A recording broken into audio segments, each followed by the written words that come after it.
রোগী মারা গেছে, ঠিক আছে। এখানে রোগীদের স্বজনদের অভিযোগ হচ্ছে ভুল চিকিৎসা আসলে মারা গেছে। আসলে আপনাদের কি হয়েছিল ঘটনা পর্যন্ত? ওইটা এই কাকে কাকে আপনারা দায়ী মনে করতেছেন এবং এটা নিয়ে কোনো তদন্ত কমিটি হচ্ছে কি না? দুজন রোগী এখানে ভর্তি হয়। একজন হইল যে জহিরুল ইসলাম, বয়স হইল 22 বছর। সে ভর্তি হয় 12 তারিখে, মাসের 12 তারিখে। তার ডায়াগনোসিস ছিল পারফোরেশন অফ হোলোভিসকাস, মানে পেটের কোথাও যে যদি ফোঁটা হয়ে থাকে, এটা সাধারণত পেপটিক আলসার থেকে ফোঁটা হয়ে থাকে, অন্য কোনো কারণে হতে পারে। তার ওই আজকে ওটি হওয়ার কথা ছিল। আরেকজন রোগীর নাম হইল মল্লিক, তার বয়স হইল 32 বছর। সে এই মাসের 7 তারিখে অত্র হসপিটালে ভর্তি হয়। তার পেটের উপরের হার্নিয়া ছিল, ইপিগ্যাস্ট্রিক হার্নিয়া। তারও আজকে ওটি হওয়ার কথা ছিল। তো আজকে সার্জারি ইউনিট 2, ইউনিট হলে 2টা, 1 এবং 2। আজকে সার্জারি ইউনিট 2-র যে কয়জন ওটি হওয়ার কথা, তাদের গতকালকে রাতে সার্জন, কোনো একজন সার্জন প্রি অপারেটিভ অর্ডার দেয়, মানে অপারেশন আগে যে অর্ডারটা প্রি অপারেটিভ। সাধারণ মুখে নাকাইতে বলা হয়, ইঞ্জেকশন স্যালাইন দেওয়া হয়, অ্যান্টিবায়োটিক, আরও কিছু। এটা সকাল 7:30টার দিকে যে কর্তব্যরত সিস্টার যে মানে ওই যে কয়জন ওটি হওয়ার কথা, আজকে 6-7 জনের মতো হবে লিস্ট করেছিল। এদের এই প্রি অপারেটিভ অর্ডার যেটা আছে সেটা ফলো করতে গিয়া, সেইভাবে করতে গিয়া অ্যান্টিবায়োটিক ইঞ্জেকশন যেটা ছিল, ইঞ্জেকশন ট্রাইজেক্ট নামে ছিল, এটার পরিবর্তে অজ্ঞান করার ইঞ্জেকশন যেটা, ইঞ্জেকশন নরকিউ, ওটা ভুলে দেওয়া দিয়েছে নাকি। এটা আমাদের সরকারিভাবে সাপ্লাই আজকে ছিল না, রোগী লোক বাইরে থেকে এটা কিনে নিয়ে আসছিল। ওইটা ওই রোগীর ট্রলিতে ওই এখন তদন্ত না করলে তো বলা বোঝা যাবে না, এটা তো রোগীর লোক কিনে নিয়ে আসছে ওইটা। এখানে অ্যান্টিবায়োটিক ইঞ্জেকশনও ছিল, ওইটাও ছিল। তো সিস্টার ভুল করে ইঞ্জেকশন যেটা দেওয়ার কথা ছিল অ্যান্টিবায়োটিক, আরও ইঞ্জেকশন কথা ছিল, এটার পরিবর্তে ওই যে অজ্ঞানের ইঞ্জেকশনটা ভুলে দেওয়া দিয়েছে।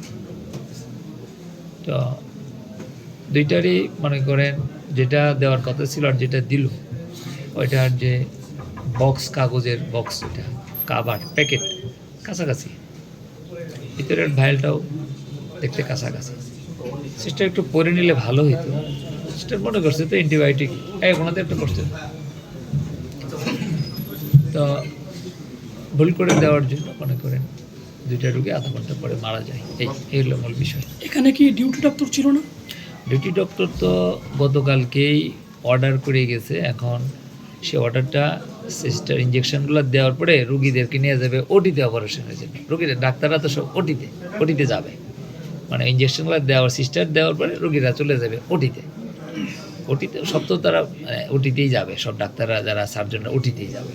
তখন কি ডাক্তার ছিল না এই ওয়ার্ডে? আচ্ছা, ইন্টার্ন ডক্টর ছিল, দুইজনকে। কিন্তু ডক্টরের যেটা মানে কাজ যেটা, এটাই তো হয়ে গেছে। এটা গতকালকেই যে অর্ডার দেওয়া আছে, এই অর্ডার মোতাবেক কর্তব্যরত সিস্টার যিনি আছেন ইঞ্জেকশনটা দিয়ে ওটিতে পাঠিয়ে দিবে। এর মধ্যে ভুল করে। তো আপনারা বলছেন যে বাইরের থেকে রুগীর স্বজনরা ওষুধ কিনে আনছে, মানে ইঞ্জেকশন কিনে আনছে, রুগীর স্বজনরা দাবি ওষুধ কিনে আনে নাই। বাইরে থেকে নিয়ে আসে না, আপনার হাসপাতাল থেকে সরবরাহ করা হয়েছে। এটা হলো যারা স্বজনদের দাবি, তারা কোনো ক্রয় করে। তাহলে একটু কথা বলতে হবে আমাকে, তো এরকম তথ্য দিয়েছে শুরু থেকেই। আরেকটা বিষয় আপনার সাথে, যে আপনি ইনজেকশনটা কে দিবেন, কর্তব্যরত ডাক্তার না নার্স দিবে? এই ভুল করে এটা দিয়ে দিচ্ছে। মূল বিষয়টা এইটাই, অ্যান্টিবায়োটিক ইঞ্জেকশনের পরিবর্তে ইঞ্জেকশন, অজ্ঞানের ইঞ্জেকশন, ইঞ্জেকশন ভুল করে দুইজনকে সাপ্লাইনে কিনছে। আচ্ছা, উনি এমনিতে কত বছর যাবত এখানে চাকরি দেন?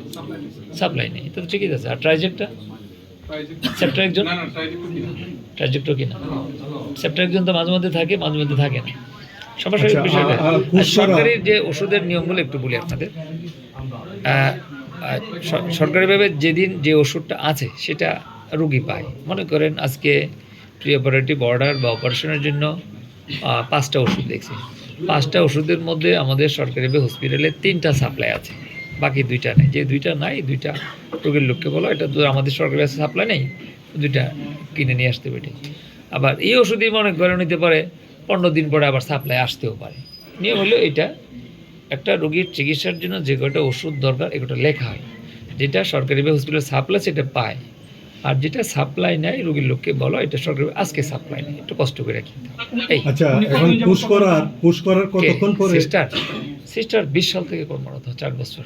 আচ্ছা, পুশ করার এটা ফার্স্ট পোস্টিং। পুশ করার কতক্ষণ পরে মারা যায়? যেটা মনে হলো, হ্যাঁ, পুশ করার কতক্ষণ পরে মারা যায়? আচ্ছা, আপনি একটা ব্যাপার বললেন যে উনি হয়তো এটা ভুল করে করছে, এটা দেখে নেওয়া উচিত ছিল। রাইট। হ্যাঁ, তো এই ব্যাপারটা কি গুরুতর না? মানে এই ব্যাপারটা তো আরো সতর্ক হওয়া উচিত কিনা, এটা আপনি আপনার কথাটাকে মনে হলো একটু দুর্বল লাগলো। নো, আচ্ছা। মানে আরেকটা একসাথে উত্তর দেন। This is not like this.